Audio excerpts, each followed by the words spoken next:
This is a Sicha from Lakutas Sichas Chelek Yutes Parshas Eikev Sicha Aleph, and the topic of the Sicha is that in this week's Parsha we learned the first pasuk, the very first pasuk of the Parsha of V'hoya Eikev Tishmun, and we learn a teaching from the Medrash Tanchum on it. And there are three parts in the Sicha. The Rebbe, number one, asked two questions on the teaching in the Medrash Tanchuma. Number two, discuss and explain the ideas in the Medrash Tanchuma, and number three, based on this, answer the questions.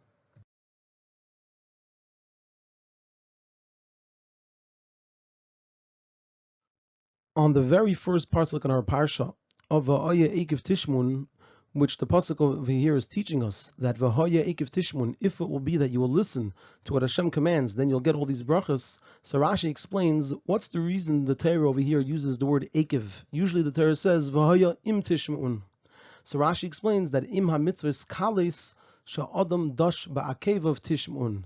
If you will listen and fulfill the mitzvahs that a person usually tramples on with their heels. So that's why it says Eikev, it's referring to those mitzvahs, the mitzvahs kalis, that people trample on them.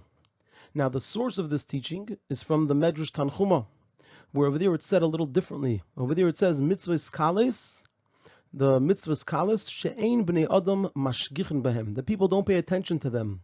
Ela shemashlichen eisam tachas igvein. But rather, they throw them, they dispose of them under people's heels. So over here we have the pasuk, the teaching of Rashi, and the source of this teaching in the Medrash Tanchuma. And we have to understand over here, as we're going to point out, the explanation of Rashi is understood. However, the explanation of the Medrash is difficult. According to the explanation of Rashi, that the word Eikev refers to the mitzvahs kalis, that Adam dash ba'akevav, meaning that a person tramples on them, meaning that the person doesn't treat them respectfully, so the person tramples on these mitzvahs. So we can understand how this idea is expressed in the word Eikev, since the act of dash, of trampling, is done ba'akevav, with a person's heels. So we see how the word Eikev could refer to these mitzvahs, that Adam dash ba'akevav. However, according to the explanation of the Medrash, that this refers to mitzvahs kalis, shemashlichin oisam tachas ikveim, that people throw them under their heels. It's not understood. The question is, what's the connection between throwing away the mitzvahs, meaning not fulfilling these mitzvahs, to it specifically being that they're throwing them tachas ikvein? Because when a person doesn't fulfill the mitzvahs kalis, it means they are throwing them away entirely, and not just tachas ikvein. So how is it connected to the word Eikev? It would seem that it's unrelated to the word Eikev, since the point, according to the Medrash, is that the person doesn't fulfill them at all. And so that means the person is just throwing it away entirely and not specifically to tachas ikvein. The Medrash over there continues and explains that this is what David HaMelech meant when he said, Lama ira b'meira, why am I frightened in bad days? What am I frightened of in bad days? Avoin akevai yisubeni. That David was saying that he's not afraid min ha-mitzvahs ha-chamor shevatera, of the chomer mitzvahs, the severe mitzvahs of the Torah, but rather min ha-mitzvahs ha-kalis. He is afraid of the mitzvahs ha-kalis. What's he afraid of? Shema avarti al achas mehen. Maybe I transgressed one of them. Im asisi, im lo asisi. Maybe I did fulfill it, but maybe I did not fulfill it. Because it was kal in my eyes. Va'ata amarta, and you, Hashem, said, have a zar b'mitzvah kala ki b'mitzvah chamura. A person should be zar, careful, with a mitzvah kala, just like with a mitzvah chamura. So that's the meaning of the pasuk, lama ira b'meira, avain akeva yisubeni. What's he afraid of? Avain akeva, the mitzvahs kalis that are reflected in the word akevai. Like the Medrash said earlier, that these are the mitzvahs that a person throws away. So that's what David HaMelech is saying, that he's afraid that maybe he didn't fulfill those mitzvahs. And here too, there's a difficulty. David HaMelech was certainly careful with all mitzvahs, including the mitzvahs kalas. And as the Medrash over this very Medrash Tanchuma continues and explains that when David said, Gam avdecha nizabrahem, b'shamram Eikev Rav, he used the word Eikev, it means the mitzvahs kalis. And Eikev Rav hints to the pasuk of Marav Tuvcha Asher Tzafanta Gamer, which is Schorin Shel Mitzvahs Kalis. That also there, we see the word Rav being used, which we see it's referring to a great reward, Marav Tufcha Shertzafanta, that this is the schar for mitzvahs kalas. And so it comes out that David said about himself that Gam Avdecha Nizar Behem, B'Shomer Eikev Rav. So if David knew that Gam Avdecha Nizar Behem, so why did he say, Ani Misyare Min HaMitzvahs HaKalis? I'm afraid of the mitzvahs kalas.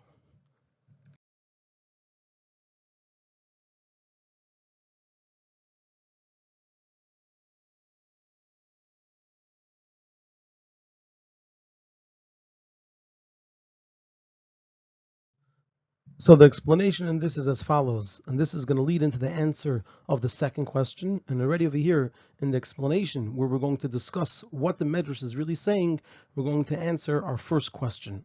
So the Medrash isn't talking about someone who chas v'shalom believes that a person doesn't have to be careful with mitzvahs kalas. And it's certainly not about someone, it's not talking about someone who doesn't treat them respectfully. So the person does treat them respectfully. And the person believes that you have to be careful with mitzvahs kalas. So who's it talking about? It's talking about someone who agrees that a person has to fulfill and put an effort to fulfill the mitzvahs kalas. It's just that this person is mashlich them tachas ha'ekev, meaning that they put them aside to fulfill them later and later, all the way until after the ekev. So that's the meaning of when it says shemashlichen oisem tachas ikveim. It doesn't mean that they throw them away. Well, then the question is, why do we have to specify that they throw them under the ekev? They're just throwing them away entirely. It means that they push them off to be the last thing that's done. And that's why it says Eikev. The Eikev is the heel, it's the bottom, it's after everything else. And so the meaning of Shemashlichen Oisim Tachas Ikveim is that they leave them for last. And we're going to elaborate on this perspective of this person that's Shemashlichen Oisim Tachas Ikveim. This person claims that first they will make sure that the head, which are the mitzvahs that are Chomer B'Yeser, are done properly. Then they're going to make sure that those mitzvahs that are close to the head are done properly, and so on and so forth. And only afterwards will they think about the mitzvahs of Eikev. And only after the mitzvahs of Eikev will they work on matters that are Hidurim and Lefnim Ashur Sadin. This person claims that one cannot begin with the Eikev. There must be a Seder. There has to be an order. And when working with a Seder, one must begin with the very important matters. And as long as one is not completely done with them, then there's no place to think about other matters, and especially not about matters that are only Lefnim Ashur Sadin and Milid Chasidusa. And a few examples of this. When a Yid is approached and is told that it's expected of them to have Avos Yisrael, then the type of Avos Yisrael that they should even love a Yid that never did anything good to them, and that even such a Yid that they never even saw yet. They never met this Yid. So they claim, why is such a level of Avos Yisrael being demanded of them when they're not even fulfilling a lower level of Avos Yisrael properly?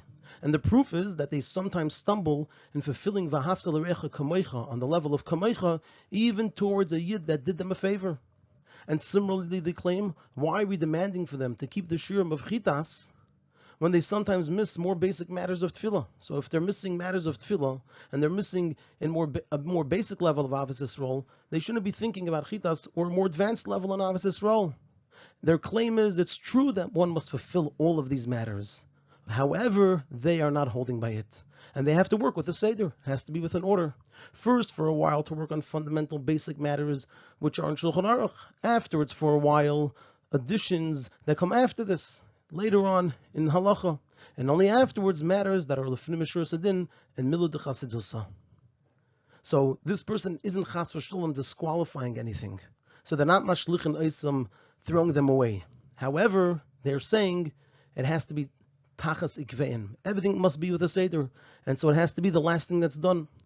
And there's a story of a person that was told about fulfilling Avos Yisrael on this high level, and their response was that everything has to be with a Seder, and they even gave a mashal of why this is right. They said it's like somebody that's not wearing a shirt, and they're not wearing shoes, and they put on a tie. It doesn't make any sense. So having Avos Yisrael on such a high level, or working on Avos Yisrael on such a high level, while missing the more basic things, is similar to putting on a tie without a shirt and without shoes.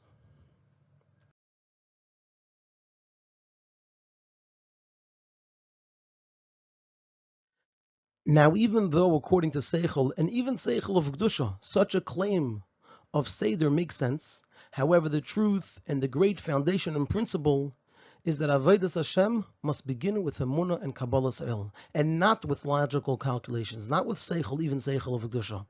And from the perspective of Amunah and Kabbalas El, a person is zahir b'mitzvah kala ke b'mitzvah chamora. A person is careful with a mitzvah kala just like with a mitzvah chamora. And also the zahirus of the mitzvah is done with the full sturm by a mitzvah kala. Now what's the explanation for this? That from the perspective of Amunah and Kabbalas El, a person is careful with all mitzvahs equally. Because the point of all mitzvahs, which comes from the lashon of tzafsa v'chibur, to connect, that one becomes connected to atzmas Hussein Seif Baruch Hu, that point is equal by all mitzvahs without any distinction between Reish and Eikev, between a mitzvah chamura and a mitzvah kala. In this regard, there's no place to think about and consider the idea of seder of Reish and Eikev, since the person knows that through doing whichever mitzvah it may be, they are connecting to atzmas Hussein Seif Baruch Hu. There's no distinction on that level between one mitzvah and the next. However, the Yetzer Hara is an uman b'mlachtai. He's a master at his craft, so he comes up with claims of seder. And in order to make it convincing, he comes up with fitting mishalim, like with the toy. And so one must know that this is all the atzas hayetzer. It's the advice of the Yetzer Hara. And that the condition for Kabbalas Torah in Yiddishkeit is actually nasa koidim lenishma, which is the opposite of seder. And even more so, the Navi says, which relates to this point, the Navi says, Mi iver ki im avdi. What he's saying over here is that when one says that we must serve Hashem with a seder, not the seder of first things that are important and later other things, but the seder, the way an Eved serves his master, which is not with seichel, but rather with Amunah and Kabbalas El. So when someone says that, people will say that that's how a blind person acts. Mi iver kim avdi. People are going to say, those who serve the Eibishter like an Eved with Amunah and Kabbalas El, mi iver, they're blind. According to seichel, this is the way Seichel works. There has to be a Seder where first one starts with Seichel, and afterwards, if Seichel determines that according to Seichel, that Seichel isn't enough, so then they will resort to Emunah. But to start with Emunah, that's blind.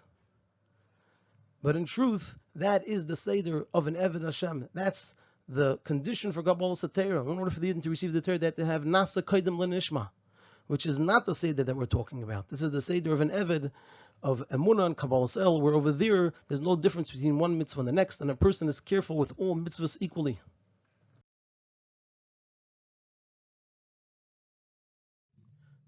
Connecting this to Chinuch, the Friedrich once related that when the children of the Rebbe Rashab were young, so they got a Malamed for them.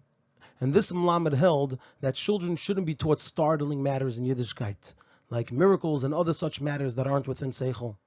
This Malamed held that this is for adults that properly grasp the matters that are based on Seichel, and so then they can properly grasp miraculous matters. However, for children, it just startles the mind, and so he held that young children should only be taught matters that are based on Seichel.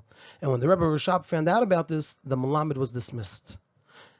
And the truth is, when it comes to Chinuch, we have to begin specifically with Emunah and Kabbalas El, and not with Seichel. And to the extent that even the matters that are understood with Seichel, one must do those very things, not with Seichel, but with Kabbalas El. And the same is true in matters of Chinuch. We must tell over stories of miracles to young children, and this plants Emunah in them. And the claim that this isn't a Seder, and why should one start with matters that startle the mind? Those claims come from the Yetzer Hara and the Melech Zaken Uksil. The Melech Zaken is called Uksil, is called a fool. It's actually foolish to take the approach of first Seichel, but rather the right approach is that it has to start with Emunah and Kabbalas El, and even the matters of Seichel have to be done with Emunah and Kabbalas El. And the other approach, to do things with a Seder, that's actually an inyan of Ksil, it's a matter of foolishness.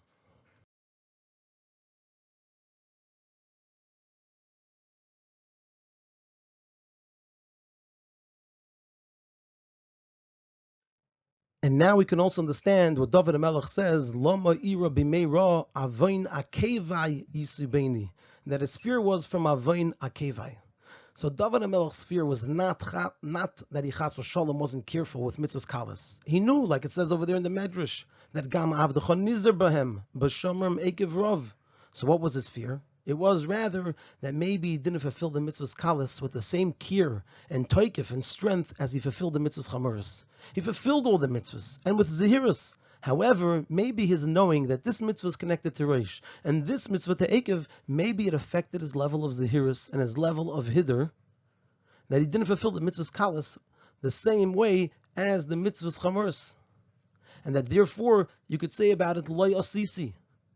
Like it says in the Medrash, David HaMelech said, maybe Shema lo yasisi. What does it mean lo yasisi? He didn't do it.